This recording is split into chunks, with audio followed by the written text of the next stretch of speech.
지금까지 대한민국의 산업은 성장 엔진을 멈추지 않고 달려왔습니다. 그 결과 이 눈부신 발전을 이뤄냈는데요. 짧은 기간, 기적과도 같은 경제 성장을 이뤄낸 원동력은 무엇이었을까요? 지금부터 이 K산업의 저력에 대해서 이야기 자세하게 나눠보겠습니다.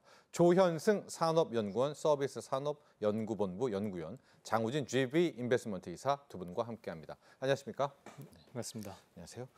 자, 먼저 우리 조현승 박사와 함께 이야기를 시작해 보도록 하겠습니다. 한강의 기적. 이제 우리는 좀 너무나도 익숙해진 그런 단어가 됐는데요. 지난 80년 동안 우리 한국 경제 어떻게 발전해 왔는지를 하나씩 먼저 점검해 보도록 할 텐데, 많은 지표 중에서도요, 박사님, 1인당 국민소득부터 시작을 해보도록 하겠습니다. 60년대 초만 하더라도 우리나라의 1인당 국민소득이 $100. 그렇죠. 지금으로 따지면은 13만 원, 14만 원도 안 됐다. 여기서부터 시작해 보죠. 네.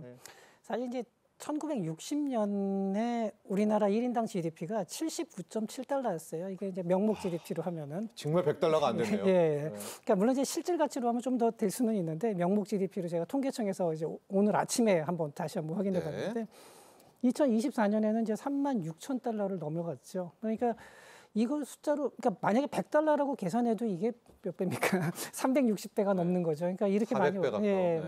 근데 이런 이제 양적인 성장뿐만이 아니라 산업 구조도 한번 살펴볼 필요가 있어요.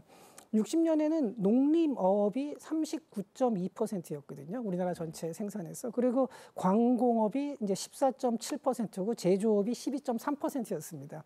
근데 이게 2024년에는 농림어업이 1.6%밖에 안 돼요. 사실 굉장히 이제 적은 양이죠. 그렇다고 해서 지금 농림업의 생산량이 줄었냐? 그게 아니에요. 생산량은 훨씬 늘었는데 전체 경제에서 차지하는 비중은 거의 40%에서 1.6%로 떨어진 거죠. 그러니까 나머지가 다른 쪽이 엄청 발전한 거예요. 그렇죠. 예, 뭐 서비스업이나 제조업 뭐 이런 거 할 것 없이 그러니까 어마어마한 성장을 이루어낸 거죠. 그러니까 이런 걸 보면은 그 양적으로 팽창한 것뿐만이 아니라 질적으로도 굉장히 많은 구조적인 변화를 겪었고요. 이 당시에 66년도에 이제 66년도면 우리나라가 그래도 최빈국을 벗어난 상태예요. 그러니까 전쟁, 그러니까 한국 전쟁 이후에 아주 극단적인 가난은 벗어난 상태인데도 불구하고, 이 당시에 박정희 대통령이 이제 필리핀에 갔을 때 마르코스 대통령을 만나서 무슨 얘기를 했냐면요. 우리도 당신들만큼 잘 살았으면 좋겠다. 필리핀에 가서. 예, 그 당시에는 필리핀이 잘 사는 나라였죠. 필리핀 기술자들이 우리나라 와서 인프라 건설도 많이 도와줬었고요. 그때 이제 1인당 GDP가 66년에 보면요. 우리나라는 $130고 필리핀이 $300였으니까 우리나라보다 2배가 넘게 잘 살았으니까 우리가 보기에 필리핀은 굉장히 잘 사는 나라였죠. 그 당시에. 그리고 우리나라 이제 농업이 그 당시에 쌀이 부족하니까 통일교 들여오고 막 농업에 대해서 투자를 할 때, 그때 우리나라의 농업 자문으로 왔던 게 어느 나라냐면 파키스탄입니다. 역시 농업이니까. 예, 파키스탄에 있는 농업 전문가한테 농업 기술을 배워서 우리가 농업을 이제 그 당시에 먹고 살 게 없는 시절에 그랬었는데, 뭐 필리핀, 파키스탄, 지금 생각하면 상상도 못할 일들이죠. 그쪽에서 와서 우리한테 자문을 해주고 이랬던 나라가 지금은, 그리고 그때 이제 뭐 영화에도 이런 게 나오는데 독일의 광부로 파견되고 할 때 파독 광부. 그렇죠. 예, 서울대 출신들도 많이 갔고요. 간호사들도 그렇고 그 당시에는 그 나라에서 정말 3D 업종에 해당하는 걸 우리나라가 가가지고 거기서 또 송금을 해오고, 지금 우리나라에서 보면은 약간 그 외국인들 중에서 이제 3D 업종에 있는 분들을 보면은 이제 조금 힘들게 일한다 생각이 들 텐데, 우리나라는 예전에 그보다도 훨씬 못한 환경에서 또 이제 나가서 맞습니다. 송금을 해왔고, 이런 과정을 겪으면서 지금은 정말 상상할 수 없고, 그러니까 중진국 함정을 벗어나서 이제는 선진국 대열에 들어선 정말 거의 유례가 없는, 2000년대 이후에는 유례가 없는 나라가 아닌가 싶습니다. 예. 자, 1인당 국민소득 $100에서 이제 37,000달러까지 오는 정말 눈부신 성장을 해왔습니다. 우리 장우진 이사와는요, 수출 지표 보도록 하겠습니다.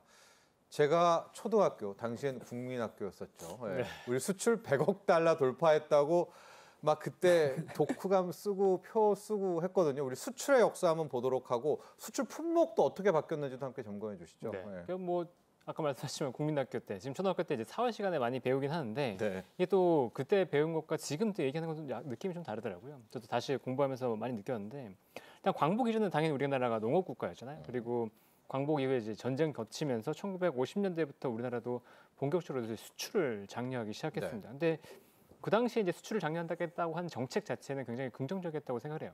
뭐 생각하기도 좀 어려울 수도 있는데, 근데 아무래도 뭐 수출할 게 없다 보니까 그때는 1차 생산품 중심이었습니다. 뭐 쌀이라든가 생사, 비단, 실이죠. 김, 한천, 그다음에 돼지털, 돈모, 면직물 같은 이런 1차 생산품이 중심이었는데 1960년대부터 변화하기가 본격적으로 시작이 됩니다. 이제 박정희 정권이 들어오기 시작하면서 1차 경공업 중심으로 뭐 본격적으로 이제 발전을 시키기 시작하고 1962년에 수출진흥위원회를 설립해요. 네. 그래서 그 당시 이제 본격적으로 이제 1차 경공업을 육성해야 된다라고 하면서 이제 합판, 가발, 신발, 그다음에 뭐 화장품, 제과 이런 것들이 이제 수출이 되기 시작합니다. 그래서 1964년에 수출 1억 달러를 처음으로 1억 달러요? 네, 1억 달러를 처음으로 달성을 합니다. 네. 그리고 1970년대부터는 우리나라가 또 빠르게 변화합니다. 그러니까 우리 굉장히 빠른 변화인데 10년이면 강산도 변한다고 하지만 전 세계적으로 유례가 없이 빠르게 이제 산업 전환하는 그런 나라의 모습을 보이거든요. 아까 말씀드렸듯이 1차 가공품에서 1960년대 이제 경공업, 그리고 1970년대 이제 중화공업을 본격적으로 육성하기 시작합니다. 1973년에 중화공업 추진기획단을 출범하면서 6개 전략 산업을 성장합니다. 그때 철강, 비철금속, 기계, 석유화학, 조선, 전자 이 6개 부문이 선정이 됐고 이쪽으로 본격적으로 이제 성장을 추진하는데 이게 또 성공을 해요. 성공을 하면서 우리나라 제품 수출이 중화학 제품 기준으로 해서 40%에서 50% 중심. 그러니까 기존 1960년대에는 경공업 제품이 80%였다면 이제 1970년대 들어오면서 중화학 제품 비중이 본격적으로 성장하기 시작합니다. 그리고 우리나라가 이제 자동차 산업을 성장시키려고 이제 마음을 먹었는데 자동차 산업에서 우리나라만의 자동차. 그러니까 처음 자동차는 사실 외국의 자동차를 개조해서 만드는 시발 자동차였고 그다음에 포니 자동차가 본격적으로 76년. 네, 76년에 나오기 시작하면서 이게 76년 처음으로 수출이 되기 시작했었죠. 그게 이제 우리나라 자동차 산업의 시작이었다고 보면 되고 1980년대에는 역시나 또 중화공업 제품이 이제 50에서 60% 정도까지 성장을 하는데 그 당시엔 또 전기전자가 본격적으로 성장합니다. 그래서 전기전자 수출이 전 세계 전체에서 30% 정도를 차지하면서 성장하기 시작하고 이때 전기전자 제품은 주로 컬러 TV, 뭐 라디오, 그다음에 CD 플레이어, 휴대폰 이런 것 제품들이었고요. 그다음에 1990년대에는 우리나라가 수출 1,000억 달러를 돌파합니다. 그때 말씀하셨던 좀 국민학교 세대 때 이제 말씀하시는 거고. 네, 그때는 이제 100억 달러였는데. 그렇죠. 네. 그리고 그때 자동차와 선박, 화학 제품 같들이 본격적으로 성장했었고 반도체가 이제 드디어 수출 제품 1위로 올라서게 됩니다. 그리고 2000년대 들어서는 우리나라가 본격적으로 이제 고부가치 제품들 생산을 하면서 인공위성이라든가 그다음에 신약 디스플레이 같은 제품들도 판매되기 시작했고요. 그다음에 스마트폰. 2000년대 후반에는 이제 스마트폰도 본격적으로 판매가 되기 시작했죠. 그리고 2010년대를 우리가 지금 본다고 한다면 현대기아차가 이제 명실상부한 세계 글로벌 메이커로 등장한 시기라고 보시면 되고, 그다음에 반도체에서는 SK하이닉스와 삼성전자가 메모리 치킨 게임을 끝내고 이제 메모리 쪽에서의 선두주자로 완벽하게 자리 잡은 계기가 됐었고요. 그리고 제약 쪽에서도 우리가 또 활약하는 그런 모습이 나왔고 중국을 기반으로 해서 성장을 한 그 모습들이 이제 화장품 쪽에서 나타났다 이런 게 볼 수 있을 것 같습니다. 그리고 지금은 K-팝 데몬 헌터스나 오징어 게임으로 대변되는 컨텐츠. 네, 컬처 K-컬처의 어떤 붐을 K-컬처 기반으로 해서 수출이 확산되는 모습을 보이고 있다. 이렇게 정리할 수 있을 것 같네요. 그렇습니다. 우리 조현승 박사님, 뭐 G20은 당연하고요. 경제 사이즈, 뭐 경제 부분만 본다면 G7과도 우리 한국 경제가 어깨를 나란히 하고 있는 그 정도까지 올라왔거든요. 여러 가지 요인이 있지만 이 기간도 너무 빠르고 이런 우리 한국의 성공과 발전 이유들 볼까요? 원동력, 힘 어떤 것도 꼽을 수 있을까요? 저는 우리나라가 굉장히 가난한 시절에도 교육열이 굉장히 높았어요. 그러니까 1960년이면은 굉장히 가난해서 뭐 먹고 살기도 힘들고 영양실조 걸리는 시기인데 이 당시에도 문자 해독률이 77.6%였습니다. 1960년에.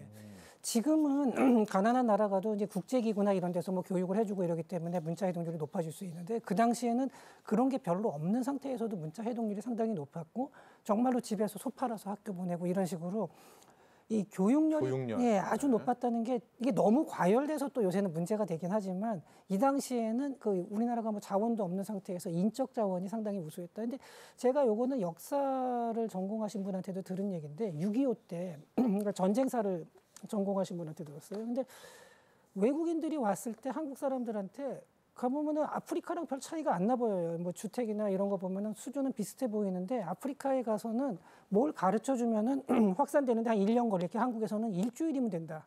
사람들이 금방금방 배운다. 그리고 자동차가 고장났고 어떻게 했는데 시골에서 없어도 한 2, 3일이면 어딘가 사람 수소문에 가서 와서 고칠 사람이 나타난다는 거예요. 그래서 여기는 이렇게 가난해 보이는데 왜 이렇게 이상하지? 근데 메가더가 그 100년이 걸린다라고 얘기한 거는 메가더가 시골에 안 가봐서 그래요. 거기 있는 농부들을 안 만나봐서 그런 거고 가에 있던 선교사나 이런 사람들은 의외로 사람들이 교육열이 높고 이 습득력이 빠르다 이런 얘기를 한 적이 있어요. 이제 이런 것들이 있고요.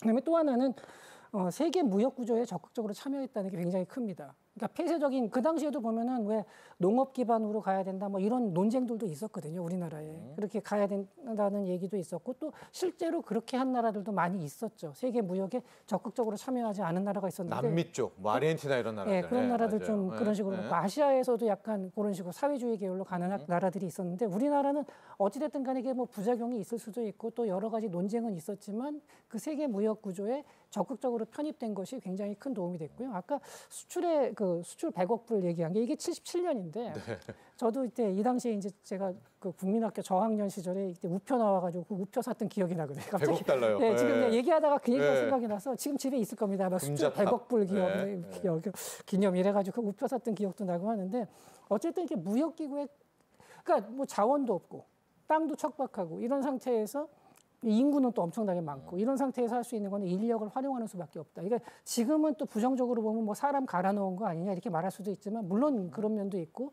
굉장히 많은 희생이 있었던 것도 맞지만 어쨌든 그러다 보니까 지금 와서 이렇게 전체적으로 많이 또 성장을 하기 약간 불균형 성장이긴 했어요. 어느 한쪽으로 이렇게 몰아서 간 건 있는데 그게 결국은 나머지 밑에도 이게 지금은 다 끌어올린 상태가 된 겁니다. 네.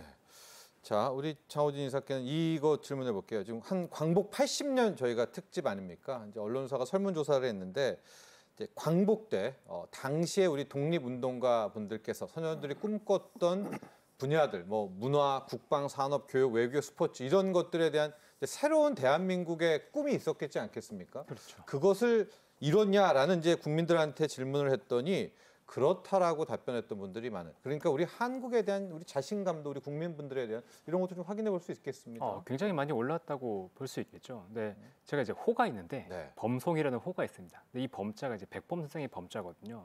근데 이 백범 선생이 호라고 하면 지금 장호진 이사의 호요? 그렇죠. 네. 제 호, 제가 이제 지었던 호인데. 범송 장호진입니까? 네, 맞습니다. 네, 근데 이 범자를 좋아했던 이유가 이 나의 소원이라는 글 때문이었거든요. 거기에 보면 나는 우리나라가 세계에서 가장 아름다운 나라가 되기를 원한다. 네. 근데 부강한 나라가 되기를 원하지는 않는다라고 했어요. 그러면서 한없이 가지고 싶은 것은 높은 문화의 힘이라고 얘기했거든요.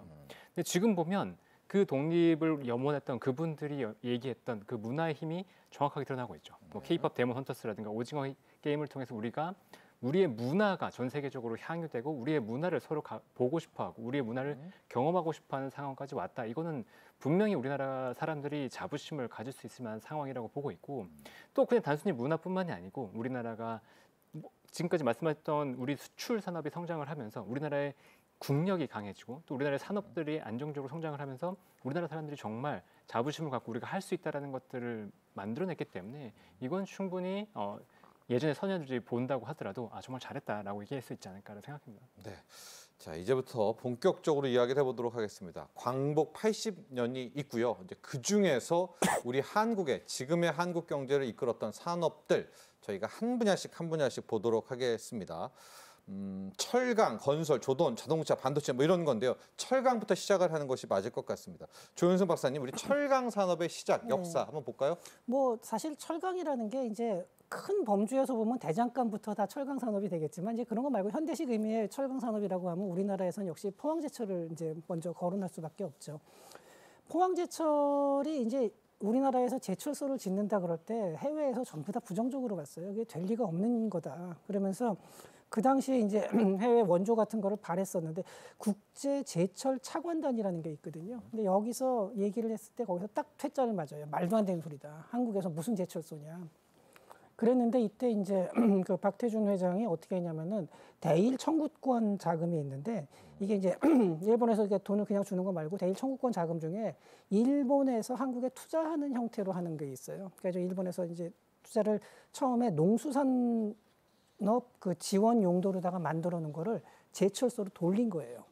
일본에서도 이게 무슨 말도 안 되는 소리야 그랬는데 박태준 회장이 가서 이제 설득을 했죠. 그래서 일본에서 그 돈을 가지고서 짓기 시작해서 73년 6월에 이제 처음으로 생산을 시작을 했습니다. 그래서 해외에서도 굉장히 놀랐다 그래요. 한국에서 제철소를 저렇게 큰 용광로를 만들 수가 없는 나라였고 인력이 도저히 안 되는데 어떻게 했을까 했는데 어쨌든 이거를 만들어냈고 뭐 지금이야 뭐 그 이후에 쭉 생기면서 현대제철, 동북제강 이런 식으로 전 세계적으로 수출을 하는 다양한 제철소가 생겼고 단순히 그냥 철만 양쪽으로만 늘어난 게 아니라 여러 가지 특수광에서 굉장히 높은 경쟁력을 가지고 있죠. 근데 죄송합니다. 네. 네, 우리나라에서 이렇게 철강 산업이 크게 성장할 수 있었던 게 이게 저는 이제 두 가지로 보는데 철강 산업 자체의 노력도 상당히 있었지만 또 하나는 우리나라가 빠르게 성장을 했거든요.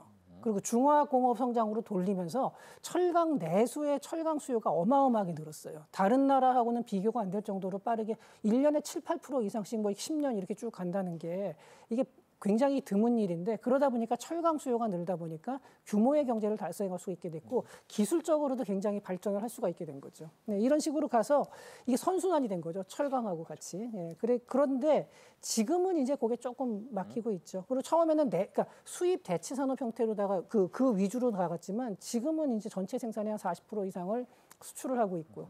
지금 이제 이런 식으로 그러니까 빠른 고속 성장과 철강의 선순환 구조가 이제 우리나라의 어떤 산업의 기틀을 마련했다라고 말할 수 있습니다. 앞으로의 숙제도 한번 볼까요? 이제 중국이 워낙 쫓아왔고 중국 때문에 2년 넘게 굉장히 힘들어 왔습니다. 여기에 이제 트럼프의 또 품목별 관세도 있고요. 앞으로의 우리 K철강의 미래 한번 볼까요? 이제 이 고속 성장기가 지났죠. 그러니까 이제 내수도 이제 그렇게 그만큼 성장하기는 어렵습니다. 내수도 약간 이제 증가 속도가 둔화되고 있는데 역시 이제 새로운 분야를 이제 찾아서 활로를 개척해야 되는데 여기에서 희망이 없는 게 아닙니다. 왜냐하면은 지금은 보면 다양한 뭐 친환경 기술이라든지 뭐 여러 가지가 있어요.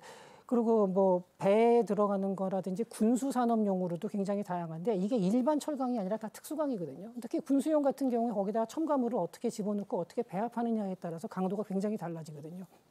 이런 게 있고 하나의 예를 들면 친환경 같은 경우 수소 운반선 같은 경우 수소가 가스가 누출이 되면 안 돼요. 근데 이게 어디에 이 틈이 있는 게 아니라 철강 자체에서 그걸 막아줘야 되거든요. 그러니까 이런 거는 굉장히 다 특수강이고 그다음에 요새 뭐 알라스카 뭐 이런 얘기도 나오는데 북극항로 얘기도 나오는데 쉐빙선이라든지 이런 것 같은 거 보면은 굉장히 전부 다 특수한 철강들이 열 처리 기술이 굉장히 복잡해요. 그래서 철강이라는 게 단순해 보이지만 상당히 아주 고부가 가치 산업이거든요. 그래서 과거와 같이 그냥 물량으로 때우는 게 아니라 이런 고부가 쪽으로 철강 산업도 이제 진출을 하면서 우리나라도 이쪽에서 활력을 찾아 나가고 있는 중입니다. 그래서 앞으로도 저는 철강 산업은 계속 우리나라가 경쟁력을 유지할 수 있을 거로 생각을 합니다. 친환경 철강, 또 저탄소 철강, 또 새로운 우리의 미래와 비전이 있다. 이런 말씀해 주셨고요. 장우진 이사와는 우리 건설 산업으로 시작해 보도록 하겠습니다. 건설하면 이제 중동, 많은 또 그렇죠? 중동 우리 일꾼분들, 우리 근로자들 생각이 나는데요. K건설의 역사 또 현주소까지 한번 보도록 하죠. 그렇죠. 그러니까 건설하면은 뭐 현대건설 많이 생각하실 겁니다. 현대그룹의 모태이기도 하고 현대건설이 이제 입지전적으로 뭔가 성장했던 스토리들이 있는데 어떻게 보면 현대건설이 어떤 그 건설 우리나라 건설 수출의 어떤 역사와도 함께하고 있다고 보시면 될 것 같아요. 1965년에 우리나라의 건설이 첫 수출이 발생하는데 이게 현대건설이었습니다. 태국의 고속도로 사업을 수출했었고 이 당시에 16개국의 29개 업체가 경쟁을 했어요. 근데 따냈습니다. 근데 저가 입찰이었어요. 그 당시에 어떻게든 이제 수주의 이력을 쌓으려고 저가 입찰을 받았고 어쨌든 우리나라가 처음으로 수주를 받으면서 글로벌 사업으로 이제 건설 사업을 뜨기 시작했다는 게 굉장히 의미가 되죠. 처음으로. 그리고 말씀하신 대 1970년대에서 1980년대에 중동 붐, 오일머니가 굉장히 이제 많이 벌었잖아요. 그때. 그러면서 중동 건설 붐이 생겼고 우리나라 기업들이 본격적으로 그때 플랜트와 토목공사를 하면서 돈을 벌어들였던 시기였고요. 그다음에 1990년대와 2000년대 같은 경우에는 아시아, 아프리카, 남미 지역을 좀 더 확산시켰던 국면이었고 2010년대를 보면 우리나라 업체들이 본격적으로 플랜트를 많이 수출했습니다. 그러니까 중동이라든 이런 쪽으로 화공 플랜트 쪽을 많이 수출하면서 우리나라 기업들이 이제 성장하는 계기가 됐었는데 부가가치도 훨씬 커졌겠네요. 그렇죠. 근데 아무래도 지금 이제 전반적인 상황 자체가 건설 플랜트 시장, 우리나라의 건설 시장도 약간 침체가 돼 있고, 그리고 글로벌 시장으로도 봤을 때 화학 플랜트 시장이 약간 정체가 돼 있고 하다 보니까 건설업체들이 새로운 활로를 찾아야 되는 상황으로 오게 됐죠. 그래서 새로운 활로를 어디서 모색할 거냐라고 봤을 때 지금 현재 얘기가 되는 것들은 이제 원전 쪽이 주로 메인이 되면서 원전 쪽을 통해서 새롭게 모멘텀을 만들자 이렇게 얘기가 나오는 상황이라고 보면 되고요. 근데 우리나라 건설업체들이 가장 큰 강점이 있습니다. 그러니까 지금 이렇게 뭐 수출을 한다, 단지 수출하고 싶다라고 할 수 있는 게 아니고 이력을 보면서 점점 하는 걸 봤더니 우리나라 기업들이 잘한다는 거죠. 근데 뭘 잘하냐? 네. 납기를 잘 맞춥니다.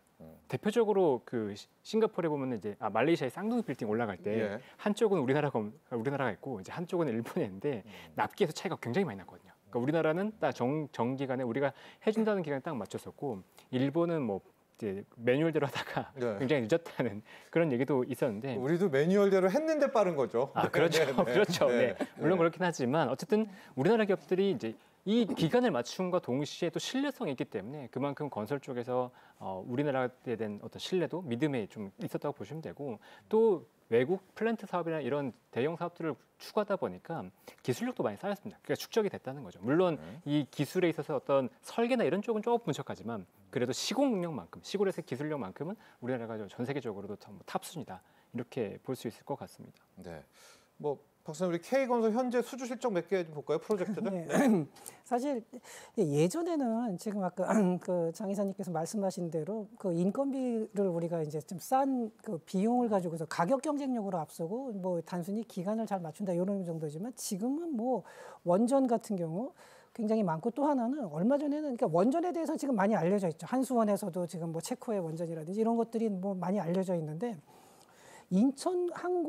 그러니까 인천공항공사에서 이거 필리핀 최대 공항인 마닐라의 그 국제공항 개발 운영 사업을 또 따냈어요. 네. 이런 거 보면은 우리나라가 단순히 원전뿐만이 아니라 그 전 세계에 있는 다양한 인프라 사업에 지금 들어가가지고 굉장히 많은 이 사업을 따내고 있는데 이 마닐라 사업 같은 경우는 25년 동안 공항을 이제 운영하고 유지 보수해 주는 거예요. 이것도 이제 올 초에 지금 따내는 방식이고요. 그 다음에 이거 외에도 앞으로도 또 기대가 많이 되는 게 저는 원전 중에서도 특히 SMR 같은 경우 이게 왜 SMR가 소형 원자로라 그래서 작은 줄 아는데 그게 아니라 보통 한 2m에서 큰 거는 10m 됩니다. 예. 그러니까 워낙에 원자력 발전소가 크니까 그보다 작은 건데 리액터 자체의 원천 기술은 사실은 우리나라가 그렇게 뭐 앞서 있는 건 아닌데 이 건설만 하는 게 그 리액터만 있는 게 아니라 그거 리액터에 맞춰서 건설을 해야 되죠. 근데 화학자가 화학 이론을 가지고서 어떤 그 특허를 딴다 그래도 그걸 플랜트 설계하는 화학 공학이라는 게 또 필요한 거거든요. 이런 것처럼 우리나라가 앞으로 이렇게 다양한 데서 이제 그 건설에 있는 경쟁력을 가지고 다양한 거랑 접목이 가능한 거죠. 그 대표적인 게 또 스마트 시티 같은 것도 있죠. 네. 앞으로 자율주행차 늘어나고 이런다 보면요. 우리나라 건설업체의 또 참여 그 여지가 굉장히 많이 사우디 생기는 것도 거고. 있고요. 예. 아직도 네옴시티도 그렇죠. 있고. 네. 네, 그게 뭐 물론 이제 지금 현재 장치에 딱 봤을 때 자율주행 우리나라가 앞서 있지 않은데 하지만 그걸 가지고 도시를 건설한다 그러면은 그때 들어갈 수 있는 건 또 굉장히 많은 거고요. 주거 리모델링 같은 경우도 현재 일본이 제일 앞서 있다고는 하지만 그것도 우리나라가 이제 또 시작을 한다 그러면은 기존에 가지고 있는 이 건설의 기초 체력이 워낙 강하기 때문에 그쪽에서도 또 상당히 여지가 있을 겁니다.